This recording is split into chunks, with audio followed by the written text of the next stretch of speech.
A meeting between Lashkar-e-Toiba leaders Saifullah Khalid and Hamas leader Khaled Meshaal in Doha in Qatar has sparked concern in New Delhi. Saifullah Khalid, who was designated a global terrorist by the United States of America in 2018 and currently heads the Pakistan Markazi Muslim League, a political party with ties with the 2008 Bombay blast mastermind Hafiz Saeed.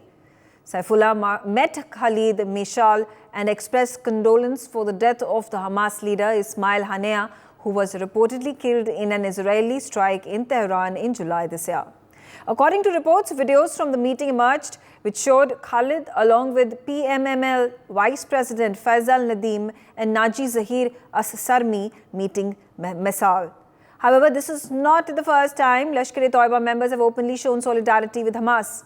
Last year, Khalid and other PMML leaders shared a platform with Meshaal's representative during anti-Israel protests in Karachi. Khalid, who is a close associate of Lashkar-e-Toiba founder Hafiz Saeed, played a key role in the group's operations and was listed as a global terrorist by the US for acting on the Lashkar-e-Toiba's behalf. Khalid has also held various leadership positions within the banned terrorist organization and its affiliates. His presence in Doha raised concerns about Pakistan's stance as the country allowed a US-designated terrorist to travel internationally. The meeting, as mentioned earlier, has raised eyebrows in India and has exposed the double standards of the Islamic Republic of Pakistan, a country that poses to help with counter-terror operations, yet fields its terrorists on its soil. Apart from this, Khalid's affiliation with the political party Pakistan Markazi Muslim League has raised serious questions on how the country allows a banned terrorist organization to operate in the guise of a political party. PMML also contested in 2024 general elections in Pakistan with Hafiz Saeed's son Hafiz Talha running for a seat in Lahore, although he was defeated by a PTI-backed candidate. Saeed, who masterminded the 2008 Mumbai attacks, is currently imprisoned in Lahore after being convicted on several terrorism financing charges. Lashkar-e-Toiba, alongside terror groups like Jaish-e-Mohammed and Hizbul Mujahideen, has increased its terror activities in Jammu and Kashmir, targeting security forces and civilians ahead of the upcoming elections in the region. Last year, Israel marked the 15th anniversary of the Mumbai attacks by officially designating Lashkar-e-Toiba as a terrorist organization. The questions that now linger pertain to the impact that the meeting may yield for India and exposes the hypocrisy of Pakistan, which makes only artificial efforts to combat terrorism. Let's start this conversation. Ambassador Suresh Goyal, thanks for joining me on the telecast. And how do you view this development that has taken place? Where on one hand, you see that Pakistan, that supports the cause of the Hamas, has had the Lashkar-e-Toiba, a globally designated terrorist organization. Its leader has met the leader of Hamas. And while on one hand, India continues to fight terrorism emanating out of Pakistan, there's something similar that Israel also continues to deal with on all its corners. Dekha, I was quite surprised when I saw the report in Hindustan.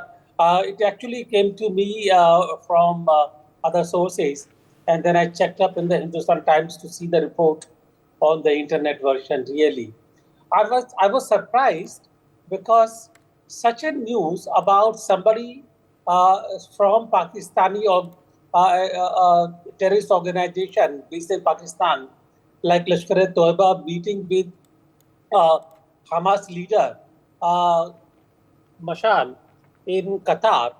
I'm surprised because we did not have this information, this news from any other source whatsoever, unless they are late in reporting it.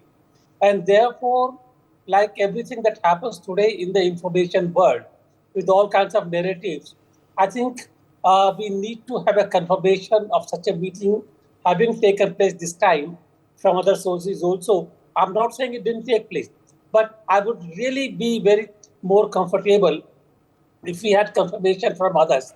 But assuming that such a meeting has taken place, and I'm not going to go just by the pictures and the recordings, there are plenty of narratives these days in the media. But assuming that such a meeting take place, it confirms two things. One, that the Lashkar-e-Toiba in Pakistan, despite all protestations from Pakistan, is active, is getting support from the Pakistani government. Otherwise, the organization could not, the leader of the organization could not be traveling out of Pakistan for a meeting in Doha. Therefore, clearly, traveling, etc., involves connivance of the Pakistani authorities. And that can happen only when the government supports it, really, in this panel, number one. And number two, that LeT continues to try and get mileage by showing its support to certain activities where there is a lot of international traction. And I'm talking about Hamas. Now, Hamas, on the one hand, we know that has been criticized by many countries because of and being labeled as a terrorist organization. Other countries like Qatar and many other countries label Hamas more as a Palestinian organization. There are two different views. But such a meeting would get traction for LeT as indulging in certain activities which are internationally recognized. And that is very, very perturbing, to say the least, really. That's a second point. So I think we really need to watch further as to how it happens. Maybe it was just one-off thing. Maybe it actually developed into something more as far as the international developments are concerned. Mm-hmm. But I would like to see what happens further. Okay. Sumit Peer also on the telecast with me. Sumit, there have been more times than one that the Pakistani government itself has come out and attacked Israel, called them anti-Zionists. They have time and again gone out and shown their tacit support to Hamas. And now when you have one terrorist organization condoning and supporting the acts of the other, and what's even more difficult to digest and more challenging a task for India becomes is that it is Lashkar-e-Toiba that has been orchestrating terror attacks in India on several occasions. And there it is sitting hand in gloves with another terrorist organization, Hamas, and which clearly showcases that if there is support that is given to terror activities such as these, whether on the soil of Israel or on the soil of India, and if a country like Qatar is allowing these meetings and parlays to happen, it becomes a difficult choice for India to make and to figure out who our enemies and who our friends are. Megha ji, thank you for having me on your show. It's a very important question you have raised. Allow me a minute more. There are a lot of things I need to put in perspective. I'll try to be as fast as I can. There's a lot I need to talk about this. Look, Qatar is an international facilitator of terror. Let there be no doubts about it. Where the ex-foreign minister of Iran, he was meeting jihadis and these terrorist organizations openly in Qatar. Where was Ismail Haniyeh living? He was living in Qatar. Qatar gives them refuge, Qatar gives them shelter, yet Qatar is the biggest naval base of United States in the Middle East also. That's also the two sides of the paradigm. Now what happened here? Look what is happening in the Middle East. 5 days back, they were trying to have a peace between Israel and Hamas. A ceasefire meeting happened in Doha. Who were negotiating it? Bill Burns, the CIA director. Then you have Kamel Abbas, the head of this Egyptian intelligence. Then you had Mossad director David Barney. They were present, technical teams were present, and these three and the Americans were trying to negotiate a truce. At the end of the day, we are told that truce has failed because there are some technicalities. I don't have time to get into that, because of the Philadelphia corridor, because of the other corridor which Israel wanted to control, and these were not agreeing. They said, I want complete withdrawal of Israel, which Israel did not agree. The proposal was given by Joe Biden in May. Since May, Americans have been trying to broker the peace. After the meeting, Hamas said, we are not going to next meeting, which was supposed to be held in Cairo. And at the time, we know that Anthony Blinken say, I am not going to Qatar. Immediately after the meeting broke off, there is a deal of $20 billion, which American Anthony Blinken signed for Israel. I'm giving you $20 billion more $20 billion worth of arms. Go and use them wherever you want. After the deal is done, suddenly all things are settled. Now, Anthony Blinken and Joe Biden have been saying the deal is done. Yesterday, there was a news wherein they claimed, look, Israel has agreed to the deal. It is for the Hamas to agree to the deal and come to Cairo. When it comes to Cairo, that is Anthony Blinken, will flow to Cairo or Doha and try to get this deal done. But the Hamas is saying we were never told about the deal. We don't know what the deal is.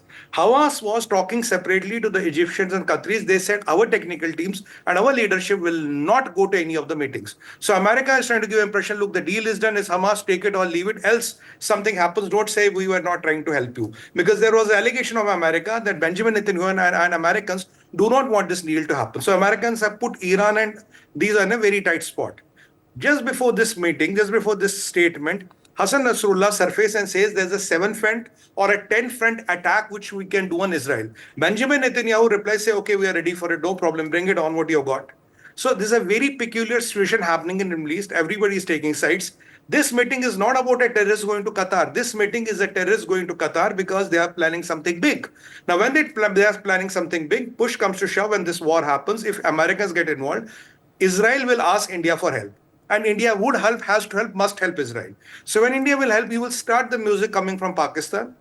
You will start them saying, oh, if India does this, this is anti-Muslim, we are going to do this, we are going to do this, we are going to do this. This is an international consortium of jihad. Al-Halali is there. Islamic Jihad is there. Jihadis from Gorjan are there. Hezbollah are there. They are all people are in Qatar. They are planning something big. And today morning, 8 o'clock, IRGC commander, I forgot his name, Abu Salim or whatever, he gave a statement that the imminent war is coming. Imminent war is coming. So when you add up all the things, this man is there. They are doing some scenario-based planning. If India intervenes, what is our stance?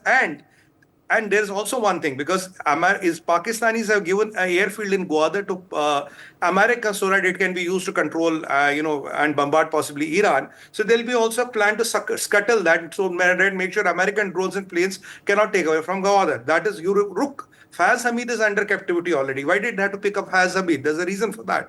So when you add all these things together, I think they are planning some scenarios wherein they are calibrating a lot of options. Who will join? What will join? This is the International Consortium of Jihad, and Qatar openly facilitates jihad.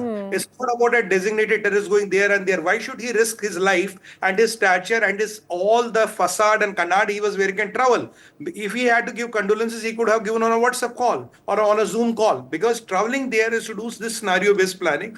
We have to really watch out when this war breaks, which is going to break. What are our stakes in the game? How are we impacted by the game? Because if you go through the complete scenario, if I wish I had more time, I could have taken more into details, seniorly, but I got covered all the main points. This is something which is brewing. Everybody is blaming each other, and the weapons are getting there. And when we talk 3 carrier battle groups of United States of America are there, nuclear submarines carrying ballistic missiles are there, as per General Lloyd Austin, the Defense Minister of United States of America. This is how the summary looks like. Okay. And the meeting is not a hi-hello meeting. That's my point. Okay, fair enough.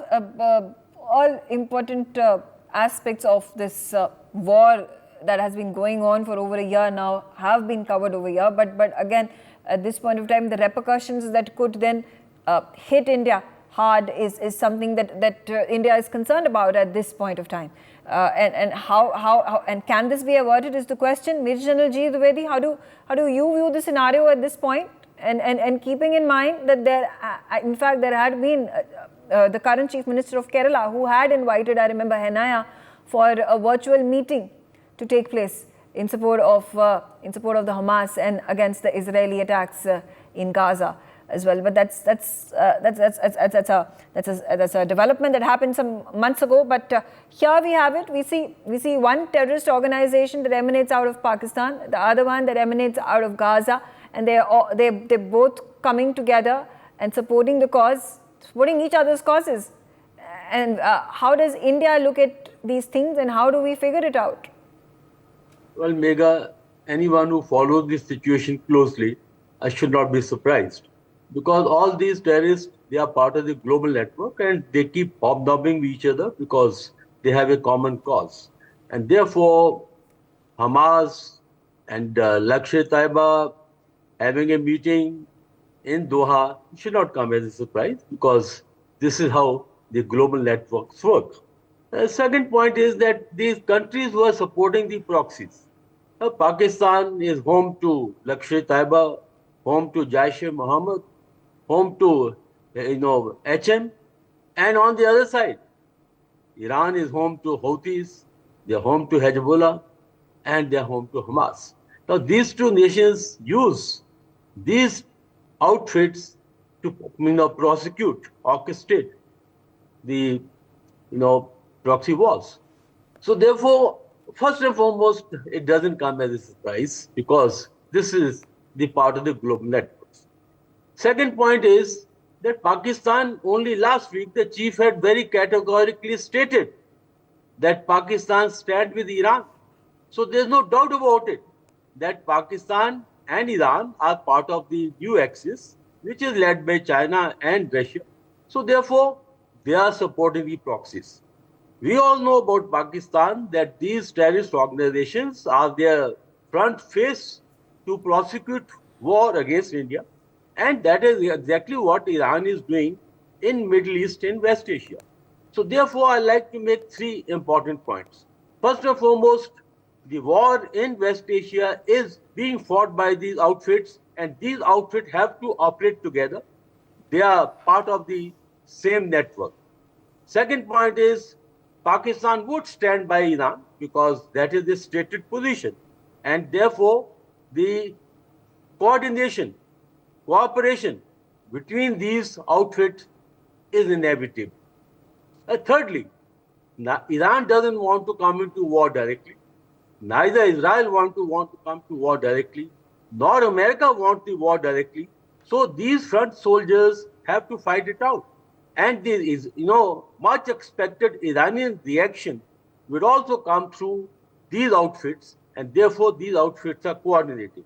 Coming to India, well, India has not directly ever come into the proxy war situation. In fact, we have been fighting this war, and we are the people who say that terrorism has no place in the world.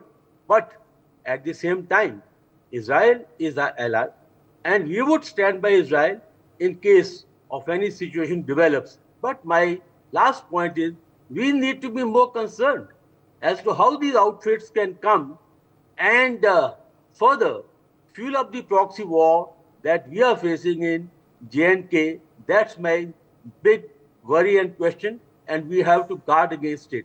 So, in nutshell, the global networks are working, the proxies are working, and West Asia is seeing a proxy war in which these outfits like Hamas and Lashkar-e-Taiba and others have a great role to play.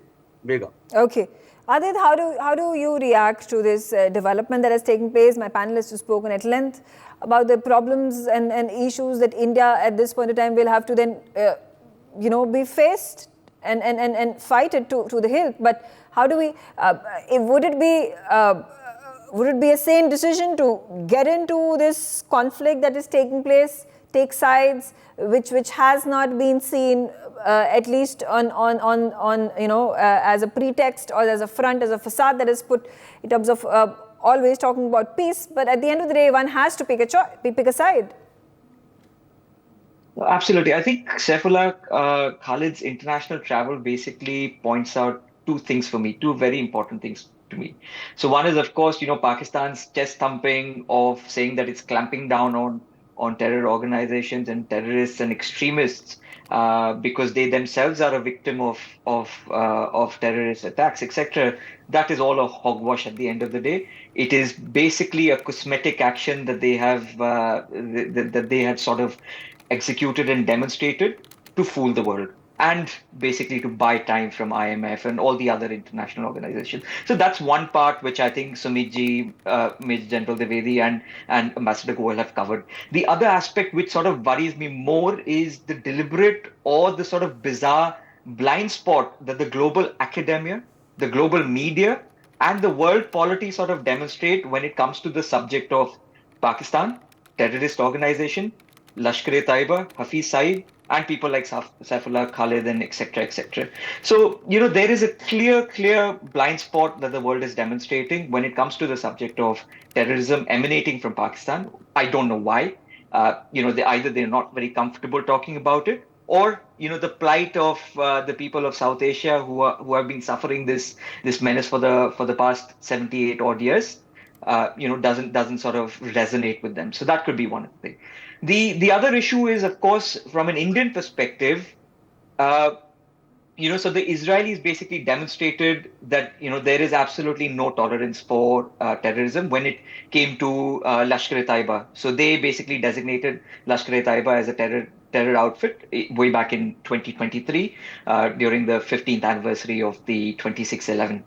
Why has India not proscribed Hamas? Why can't we de-alienate Hamas and the plight of the Palestinian people? That is something which is still a mystery to me. It's still a shock to me. The Hamas has been proscribed as a terror organization by multiple of your allies, including the United States, including the United Kingdom, Australia. Why are you sort of, indulging in this mindless political correctness? It's time to call the spade a spade. Kick that political correctness into the bin and call Hamas a terror organization. For that is who they are. I mean, that is what they did on October 7th, and there should be absolutely no tolerance for brutality and barbarism like that. So I think it's imperatively clear that we need to make our stance clear so that there are no question marks when it comes down to the direct involvement of India when India will be forced or compelled to pick a side, because it is evident that we will either be on one camp or the other. This strategic autonomy, it sounds very nice, but I don't see this lasting for very long. Okay. Megha. Ambassador Goyal, how do you react to what Adit said? Why have we still not been able to make our mind in proscribing Hamas as a terrorist organization? And does this meeting that has been reportedly held is going to help make us our mind? Megha, if I could clap for Adit, I would clap for him. Now he has made some very, very interesting points, I would say. Political correctness, throw that in the bin. Unfortunately, the international relations do not always depend upon political correctness. International relations and the diplomacy really works for how to protect and how to perpetuate our national interests, how to promote our national interests. Now, we are talking about Hamas, and it's a good question. Hamas did indulge on the 7th October killing, and everybody is saying so. Then why not call it a terrorist organization? By the same token, there are many other organizations who have committed far worse humanitarian crimes. And then neither the United Nations, nor the USA, nor Europe, anyone else has called them terrorist organizations. In fact, they continue to really protect them. They continue to support them really, directly. Genocide has been supported by the USA, by Europe, and everyone. Therefore, political correctness, I agree with Ade, but unfortunately, political correctness is not the factor here. The factor here is whether Hamas is actually a terrorist organization or not. And I again refer to your statement in earlier interjection that you made, that Kashmir's chief minister actually virtually invited Haniyeh for a virtual meeting. That would have been actually anti-national activity if Hamas were a terrorist organization as announced by India. Fortunately, India has not labeled Hamas as a terrorist organization, and therefore the Kashmir CM technically and legally did not indulge in any anti-national activity. Let us be correct on those parts, number one. Number two, why should Hamas and LeT be meeting together? Hamas is supported by Iran. At no point in history do I ever recall Iran supporting LeT. LeT is supported by Wahhabi elements. Wahhabi elements are not from Iran. They are from Shiite part of the region. And there is a huge history of conflict between Wahhabism and Iranian Shias. Always has happened. So why would actually Iran support LeT at all? I've never heard of that before. And therefore, to speculate that Khalid might have gone there to really cook up some kind of a scheme for further bloodshed or further things, may be true. I don't know. Maybe somebody has more information than anybody else has. But the point is, we, at least at the level of diplomacy, when we talk about the analysis, when we talk about these things, we try and basically verify and only talk on the basis of verified facts. That is the second thing. Lastly, if we have still continued to really allow the Palestinian embassy to operate in India, why? Despite the fact that Hamas actually is the government in Gaza, why? It's simply because our Middle Eastern policy, Palestinian issue is a huge part of that policy. Why has Saudi Arabia not disowned Hamas so far? Despite the fact that Saudi Arabia is cultivated by the USA all the time for the energy security. Qatar, you talk about Qatar as basically harboring all the terrorist elements. What has the USA done about it? Why are we going and trying to open a naval base in Qatar? Why are we building an oil terminal there? Yeah. So, all I'm saying here is, let us keep our basic national interest out of a debate which just polarizes and does nothing else. Okay. Thank you. For more such videos, subscribe to the NewsX YouTube channel, hit the bell icon.